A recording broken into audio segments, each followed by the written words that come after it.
You've been told that rebuilding muscle after 60 requires memberships, machines, and long workouts. That story keeps a lot of good people away from the very thing that would help them most. Your body has a simpler path. It can turn everyday positions into strength training with one small shift in how you apply effort. I'm going to teach you that shift tonight. Think of it as a simple resistance trick. No gym, no gadgets, that lets you train the exact muscles that protect your independence using nothing more than a wall, a chair, a doorway, and your breath. When you learn it once, you can use it anywhere, while the kettle warms during a TV commercial, at the edge of the bed before sleep. And because this trick respects joints and calms the nervous system, it fits beautifully with a life aimed at vitality in the madurez. Here's the myth I want to break. Muscle loss in later life isn't a moral failure, and it isn't a fixed destiny. It's a communication issue. With age, your muscles grow harder of hearing. The soft signals that once kept them robust, casual walking, occasional lifting, random chores, fade to background noise. You don't need to shout with pounding workouts. You need a clear message delivered often. The simplest way to send that message is to create gentle, steady tension in key positions your body already understands, and then ride that tension with a long exhale. That combination, steady load plus quiet breathing, tells your system, keep this tissue, we still live on our feet. Let me define the trick so you feel it in your body, not just in your head. You'll place yourself in a safe position, a wall lean, a chair hover, a doorway pull, a hip hinge, and you will make the position active by lightly pushing or pulling against something that doesn't move. You're not jerking, you're not grinding, you're creating a firm, steady resistance that you control with your breath. The scale is simple, a 6 out of 10 feeling of effort, never a 10, and you'll hold that effort for 20 to 40 seconds, exhaling longer than you inhale, then you'll rest. That's it. That is isometric strength training, and it's the friendliest form of resistance work for older joints and tender backs. You can sprinkle it through a day or gather it into a 5 to 15 minute routine. It builds the exact fibers you need for standing from a chair, climbing a step, and catching yourself when a bus lurches. Before we move, I want to give you 3 ground rules that make everything safe and effective. First, posture before power. Stack ribs over pelvis. Lengthen the crown of your head and let your shoulders soften. Tall and calm beats bent and strained. Second, breath leads the effort. Inhale gently through your nose for a count of 4. Exhale for 6 or 7 through softly parted lips as if you're fogging a window. That long exhale lowers pressure and keeps strength friendly to your circulation. Third, tension is steady, not spiky. Aim for a firm, even push or pull you could keep up for half a minute while holding a conversation in short sentences. If anything feels sharp, hot, or electric, stop. Reposition and choose a lighter option. Now, we'll turn the trick into a practical sequence you can keep in your pocket for the rest of your life. We'll train 5 movement patterns that carry almost everything you do. Sitting and standing, pushing, pulling, hinging at the hips, and working the lower legs that act as your second heart. You can complete all 5 in about 10 minutes, or you can use them as 1-minute snacks through the day. Each position uses the same recipe. Get tall. Build steady tension to a 6 out of 10. Breathe out longer than in. Hold 20 to 40 seconds. Rest 20 to 40 seconds. Repeat once or twice. You'll start with the pattern you use the most, standing up and sitting down. Place a sturdy chair with its back against a wall so it cannot slide. Stand in front of it with your calves an inch from the seat edge, feet slightly wider than hips, toes turned out a little. Hinge at your hips as if you're reaching back for the seat with your backside. Keep your chest softly proud and lower until you hover 1 inch above the chair. This is the hover that usually makes people drop. Tonight you'll make it your training ground. Press your feet down and apart as if you were trying to make the floor longer. That sideways spread the floor cue switches on your hips and protects your knees. Hold the hover for 20 to 30 seconds while breathing slowly and steadily. You should feel your thighs and backside do the work, not your knees. If your knees complain, raise the seat with a folded towel and keep the hover higher. When time is up, sit. Rest for 20 to 40 seconds, then repeat once. You just trained the exact fibers that keep you from collapsing into chairs and help you rise without using your hands. Next is the pattern that makes stairs and doors feel light, pushing. Face a wall, arms out in front of you, hands at chest height, fingers spread.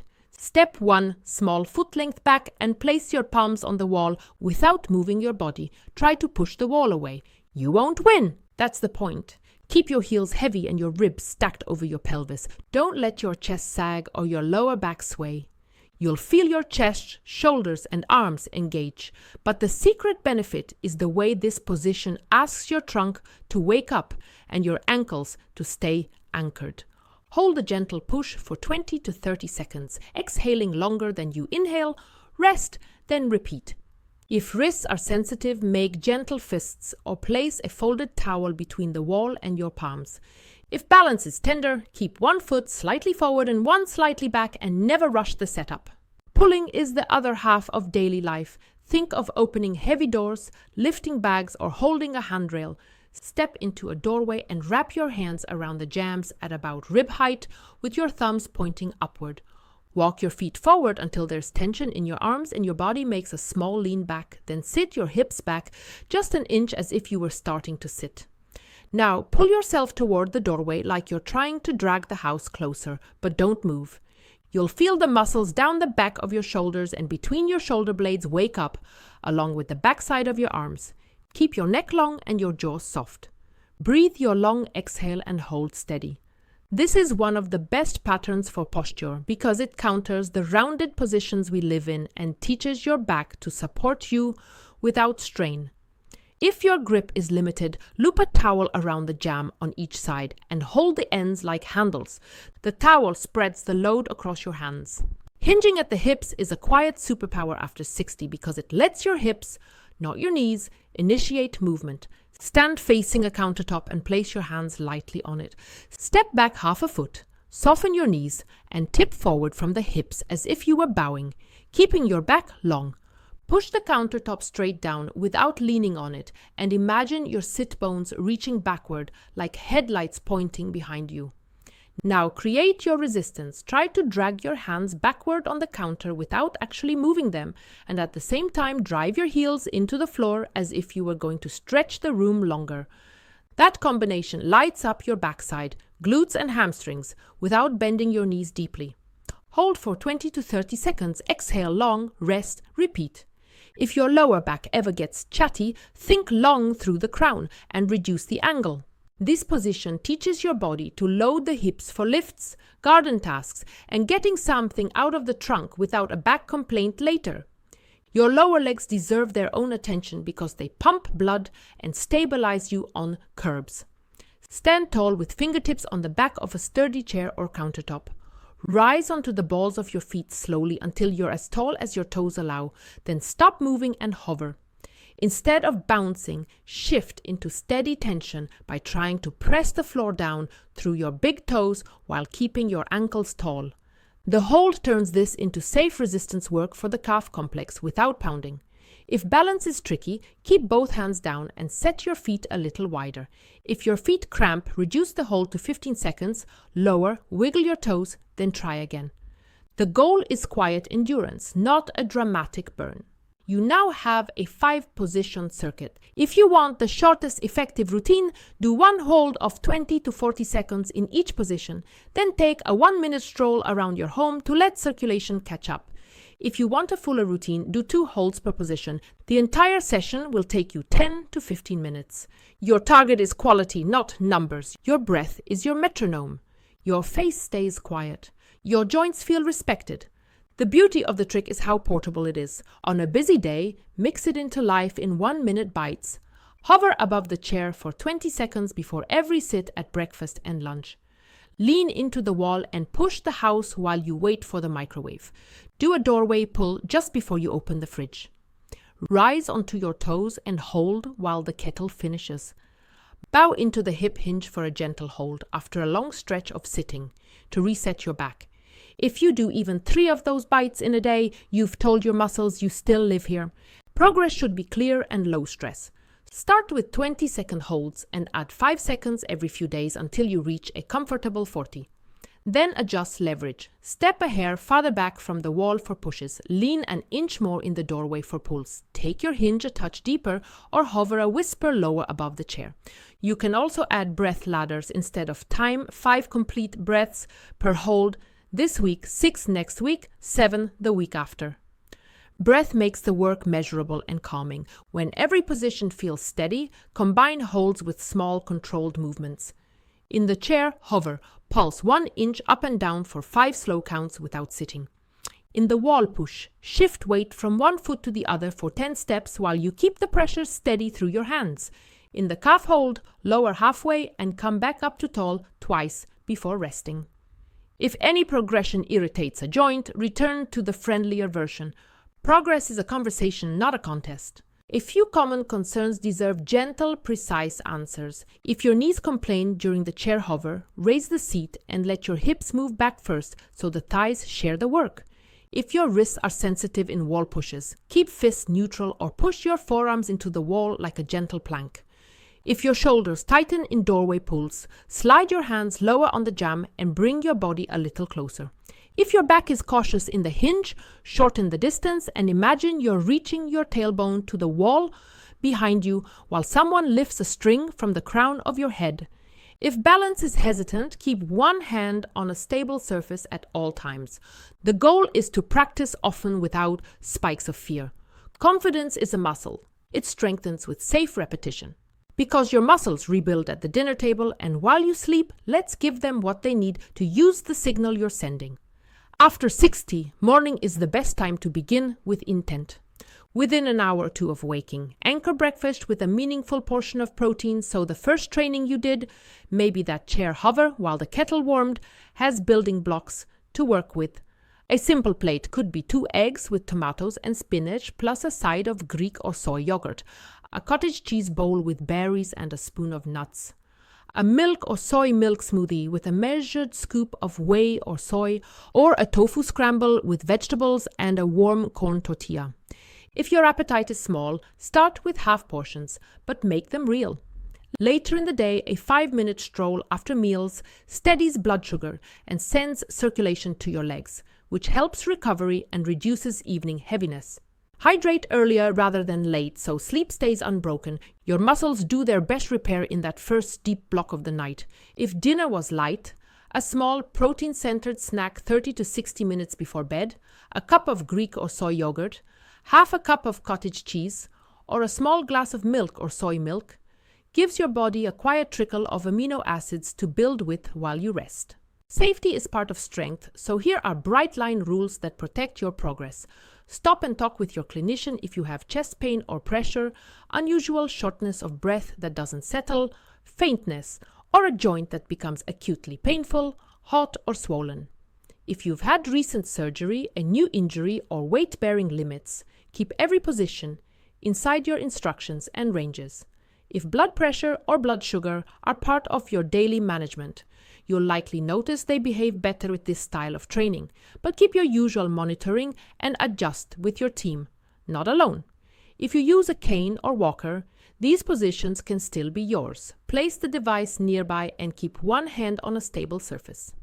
If peripheral neuropathy makes foot sensation unreliable, wear supportive shoes, keep floors clear, and move turns slowly.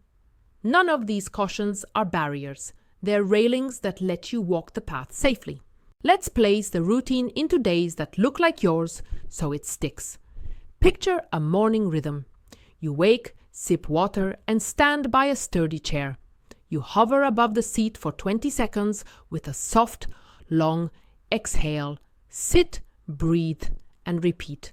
You pour coffee, then face the wall and push gently for a slow breath count of 5. Rest and repeat. Breakfast is protein anchored, colorful, and calm. After lunch, you face the doorway, lean back an inch, and pull the house toward you for 20 seconds. Rest and repeat. Before dinner, you bow into the hinge at the counter. Hold for 5 long breaths. Rest and repeat. During the evening show, the kettle hums and you rise onto your toes for a quiet calf hold. After meals, you take 5-minute home strolls. Your hallway counts. Your legs stop arguing before stands. Stairs feel like stairs, not a story to tell yourself. The routine is so small it becomes background, yet the results feel like your stride coming back. Stories from real lives help the plan feel human. Imagine Rosa, 72, who called her legs asleep most mornings. She placed a sturdy chair by the kitchen wall with a yellow sticky note that said, "Hover plus breathe." Kettle on, hover for 20 seconds, sit, repeat. In week 1, she added the wall push while she waited for toast and a short hallway walk after lunch. On day 10, she stood from the sofa without pushing her hands into her thighs and laughed out loud. She had not visited a gym. She had rehearsed strength in moments she used to waste. Think of Matteo, 76, who had a stubborn knee after an old injury and feared any squat. He raised his chair with a folded towel and kept the hover high. He learned to send his hips back first and to spread the floor gently with his feet. He kept one fingertip on the counter and counted his exhales. In week 3, he lowered the towel a finger width. In week 6, he hovered one breath lower and realized that a tall church pew felt easy again. The joint calmed because the hips finally took their share. Consider May, 74, who dreaded carrying groceries into the apartment. She practiced doorway pulls every afternoon for 5 long breaths, then did a slow, short hallway walk. She didn't add weights. She taught her back to pull again. 2 weeks later, she carried 2 lighter bags instead of 1 heavy one, went up the same stairs, and didn't have to plan a rest on the landing. Strength arrived the way it always does in later life, quietly, then all at once. Picture Daniel, 68, who loved a soft couch and a late-night show. He realized the couch was training collapse, so he slid a firm board under the cushions. He practiced the chair hover during commercial breaks and added a calm calf hold while the kettle sang. He moved his evening drink earlier in the week and replaced the nightcap with a warm mug of milk on nights when dinner was light. Sleep deepened. Morning stands stopped feeling like negotiations with gravity. If you like structure, here's a gentle 4-week map that honors real life. In week 1, learn the shapes. Keep every hold around 20 seconds. 2 rounds per position, 3 days this week. Focus on the long exhale. In week 2, lengthen holds to 25 or 30 seconds and add a 5-minute walk after lunch on training days. In week 3, add the tiniest progression you feel ready for. A slightly lower hover, a slightly longer pull, a slightly deeper hinge, or a breath ladder. 6 complete breaths per hold. In week 4, keep holds at 30 to 40 seconds and add 1 carry to a day or 2. Hold a grocery bag or a small backpack to your side and walk your hallway for 40 to 60 seconds, tall and steady. Carries are stealth leg work for balance and hip strength without any special equipment. None of this is mandatory. It's a path you can step onto and off of without losing the plot. I want to answer a few predictable buts so they don't stall you. But 5 minutes can't matter. 5 minutes done most days beats an hour done never, and isometrics deliver a clear signal quickly. You'll feel steadier on stands in days and stronger on stairs in weeks. But I don't like exercise. Then, don't call it exercise, call it rehearsal. You're rehearsing how you want to move when life asks. But I'm afraid of pain. You are choosing the least provocative form of resistance work we have. Hold steady, breathe long, and stay at a 6 out of 10 effort.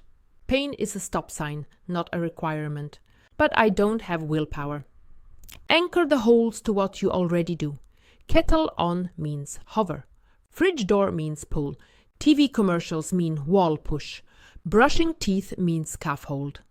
Pair actions with actions and willpower gets to rest. Notice what changes and let those wins fuel the next round. In the first week, people report less wobble on the first stand of the day and warmer feet by evening. By week 2 or 3, the second half of a flight of stairs stops demanding a pause. Around week 4 to 6, low chairs stop feeling like traps. The most important change is internal. Your brain begins to trust your legs again. That trust changes routes you choose, chairs you sit in, and how you turn when someone calls your name.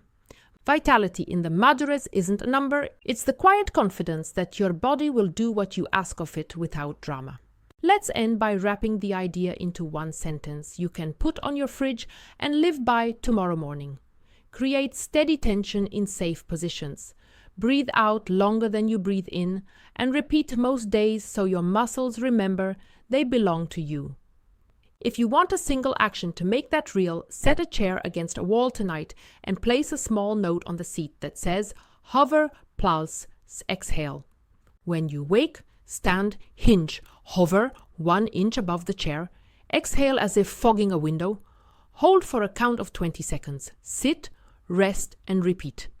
Later, push the wall gently for 5 long breaths, pull the doorway for 5 long breaths, bow into the hinge for 5, rise onto your toes and hold tall for 5. Eat a protein-anchored breakfast, sip water earlier rather than late, take a short stroll after meals. That's your plan. It's small enough to keep and powerful enough to matter. If this helped, tell me which position felt most useful in your body and what changed in a week. Standing from the sofa without using your hands, stepping up without thinking twice, sleeping through the first part of the night because your legs felt calmer. Share it so someone your age who thinks strength is gone can learn that it was just waiting for a clearer message. And if you want more routines like this, gentle, science-grounded habits for circulation, balance, confidence, and longevity, stay close to this community. Your muscles are still listening. Give them a signal they cannot ignore.